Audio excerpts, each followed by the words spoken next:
Majority అనేది అసలు ఎవరికి అంచనాలు తగ్గేటట్టు కూడా లేదు. అంటే తుని గెలుస్తున్నాం, జగ్గంపేట గెలుస్తున్నాం, పత్తిపాడు గెలుస్తున్నాం, పిఠాపురం గెలుస్తున్నాం, పెద్దాపురం గెలుస్తున్నాం, రూరల్ గెలుస్తున్నాం, టౌన్ గెలుస్తున్నాం.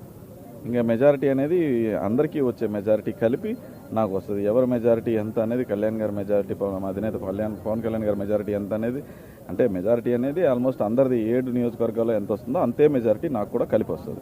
ఓకేనన్న, అయితే ఇప్పుడు మీ అపోనెంట్ ఉన్నారు, వారి యొక్క పరిస్థితి ఏంటి ప్రస్తుతానికి? వారిని మీరు ఇంతకు ముందు అన్నారు టైంపాస్ రాజకీయాలు చేస్తారని చెప్పనేసి, ఆయన నిజంగానే టైంపాస్ రాజకీయాలు చేస్తారంటారా?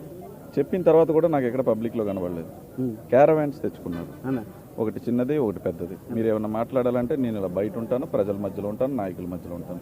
ఆయనతో ఏమైనా మాట్లాడాలంటే క్యారవాన్లో అపాయింట్మెంట్ తీసుకుని ఇక్కడ కూడా ఎక్కాలి. ఎండ అది పడదు, 1 లక్షల కోట్లు ఉన్నాయి, మైనింగ్ డబ్బు 3,000 కోట్లు ఉన్నాయి.